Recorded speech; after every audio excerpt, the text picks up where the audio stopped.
Ayun, magandang umaga po sa inyong lahat. Andito po muli ang lingkod, Selfie Official. Muling nagbabalik at muli tayong magbibigay ng ating konting reaksyon habang tayo ay naghintay ng oras at tayo ay nagkakape. No, patungkol dito sa sinabi dito ni Baklang Sangkay na kung saan ay nireaksyonan niya si Ate Malo na sinabing si Ate Malo ay parang pusa na iniwan ng ina na nangangailangan ng ano. Parang insulto yun kay Ate Malo. Pero bagamat may palubag-loob naman siya na sabi niya ay kukunin niya si Ate Malo at anghel na raw si Ate Malo ngayon at hindi na anak ng demonyo, hindi na siya member doon sa anak ng demonyo at kukunin na niya bilang member, no? Bilang member ng kanyang uh, budol na grupo, no? So, ayun, ganito. Kung demonyo lang yung napuntahan ni Ate Malo doon sa katauhan nila Salcedo, dito kay Sangkay ay doble. Demonyo na plus impyerno pa, no?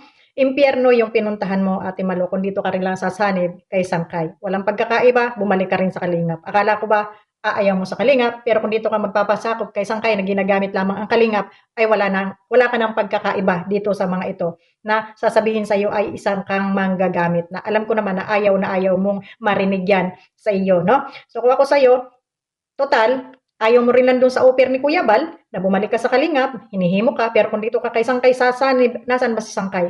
Kalingap din ang kanyang ginagamit. Kaya mag-isip ng mabuti, bago ka magdesisyon kung ikaw ay sasanib dito kay Sangkay. So, yun. About doon sa sinasabi po ni Sangkay na pang-iinsulto ni Banat Bagsik kay Ate Malo at pagpaparinig. Unang-una Sangkay, binasa ko yung comment ni Banat Bagsik doon kay July Paunil, no? At may mga screenshot naman.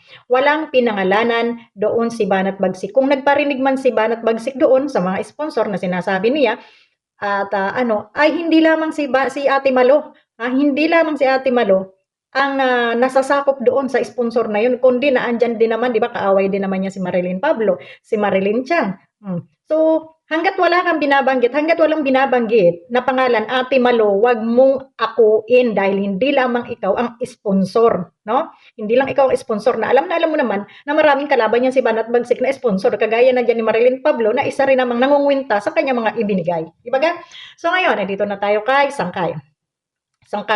Doon sa sinasabi mo na nakinabang, malaki ay pinakinabang ni Banat Bagsik kay Ate Malo, yan ba ay naikwento ni Ate Malo sa'yo na malaki ang naibigay niya? Ha? Ichinismis ba yan ni Ate Malo? Dahil kung hindi, at ikaw lang ang may gawa niyan, ay manahimik ka. Dahil kung sinasabi mo na si Banat Bagsik ay nakinabang kay Ate Malo, kumusta ka naman? Ha? Kumusta ka naman? Di ba nakinabang ka rin? Pinadalhan ka rin? Binigyan ka rin? Huwag niyo akong paglulukuhin Sangkay. Dahil ugali yan ni Ate Malo na pag may kaibigan siya, nagbibigay siya.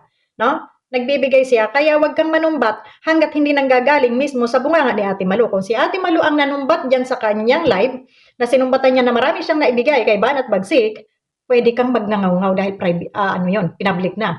Pero private nila yun eh. Kung ano man yung binigay ni Ate Malo, nasa sa kanya yun. No? Hindi naman siya tinutukan, kusang loob niya yun. Ngayon, ganun din yung sa'yo. Kung magkano rin yung ibinigay ni Ate Malo sa'yo, private na rin ninyo yun. Kaya wag mong sabihin na nakinabang si Banat Bagsik at kung ano-ano pa, nakinabang ka rin. Ginagamit mo rin ngayon si Ate Malo para sa pakinabang mo. No?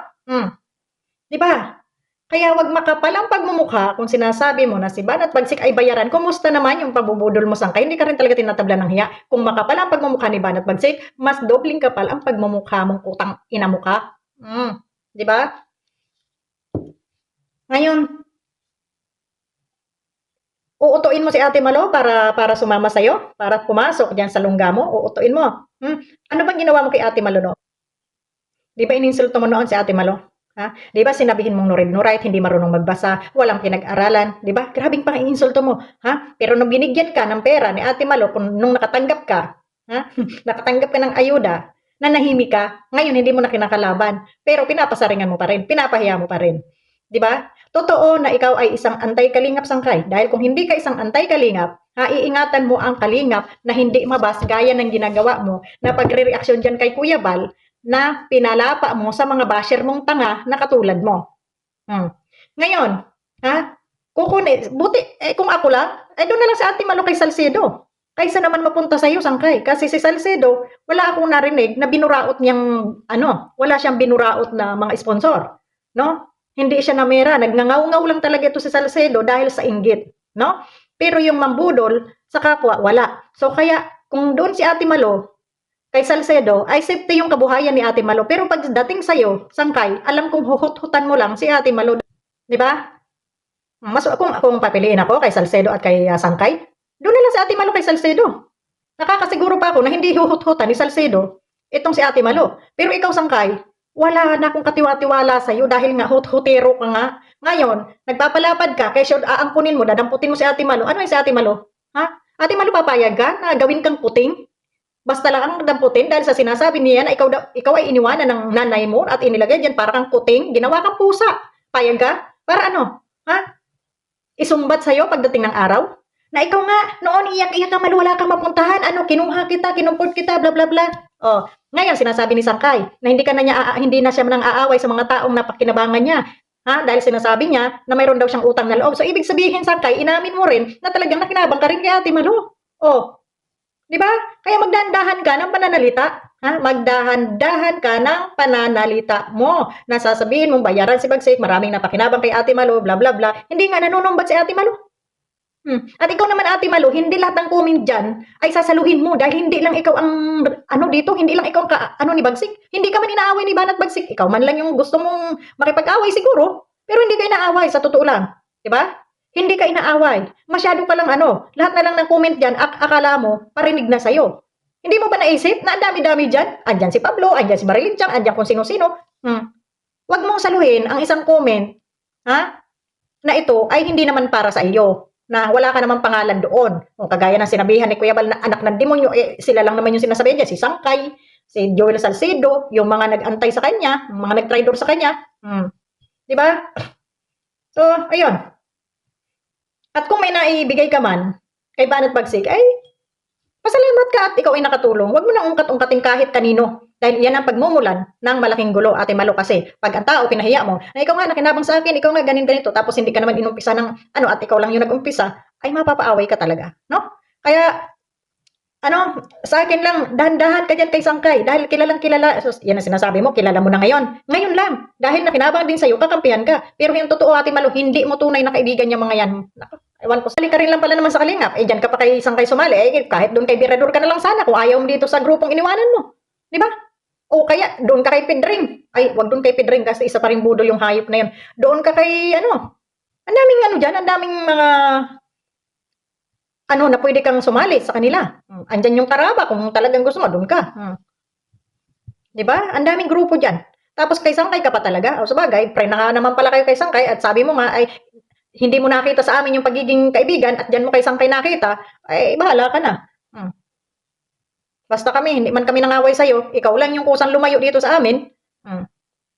Totoo lang. At kayo lang yung nagngangaw-ngaw na kung ano-anong mga ngaw-ngaw nyo dyan sa labas. So, ayun. So, ngayon, payag ka, ituring ka ni Sangkay na pusa. Sa amin, hindi ka namin ginawang pusa dito, Ate Malo, hindi ka namin ginawang hayop. No? Hindi ka namin ginawang hayop. Pero si Sangkay, ihinalintulad ka na sa pusa. Kung si Kuya Bal, nagsabing anak ng demonyo, pero hindi ka naman pinangalanan doon, si Sangkay, inuin ka talaga, na isa kang pusa. Na kung saan na lang susuksok na iniwan. Insulto yun, Ate Malo. Ha? Lawakan mo paunawa mo. Insultong malaki yun sa'yo. Yan yung ayaw na ayaw ko marinig dahil ikaw ay kaibigan ko. Tinuring inirespeto kita, malaking respeto ko sa'yo. Pero yung maririnig ko na ginawa, ihinalintulad ka sa hayop, kabastusan yun, Ate Malo. Pero kung yayakapin mo pa rin sa Sangkay, dahil nga sabi nga, ikaw ay kasama dyan sa kanilang grupo, ngayon, at yung mga antay-kalingap, ay pagkukukunin pa nitong hayop na bakla na to, na demonyong bakla na to, na antay-kalingap, ay bahala ka na. Hindi, kung kay Salcedo, anak lang ng demonyo, dito kay Sangkay, wala na. Impyerno na. Yung bahay mo, impyerno na. Diyan kay Sangkay. Ay, nako, ewan ko sa inyo. Kung hindi ko alam kung anong hinahanap nyo. Sabi ko nga, ano bang pinag-aanuhan natin dito sa social media, Ate Malo? May mga trabaho naman tayo, di ba? Kung pera, may pera ka naman. Bakit ka pa makikisimpatya dito? Kung pagmamahal ang kailangan mo, maraming nagmamahal sa'yo, kamag-anak mo, kapamilya mo. May mga kaibigan kang tunay dyan sa tabi-tabi, na tahimik lang. Yan ang nagmamahal sa'yo. Huwag kang humanap ng simpatya dito sa mga ito, na ito ay puro kaplastikan lamang. Dahil may pakinabang ka, talagang didikit at didikit yan sa'yo. Pag binigyan mo yung mga yan, lalo na yung si Sangkay, na hayop, ha? Talagang mamahal-mahalin ka yan dahil plastic yan, plastic. So, yun lang. Mamaya, tayo sa live, no? Mag-live tayo, kay may trabaho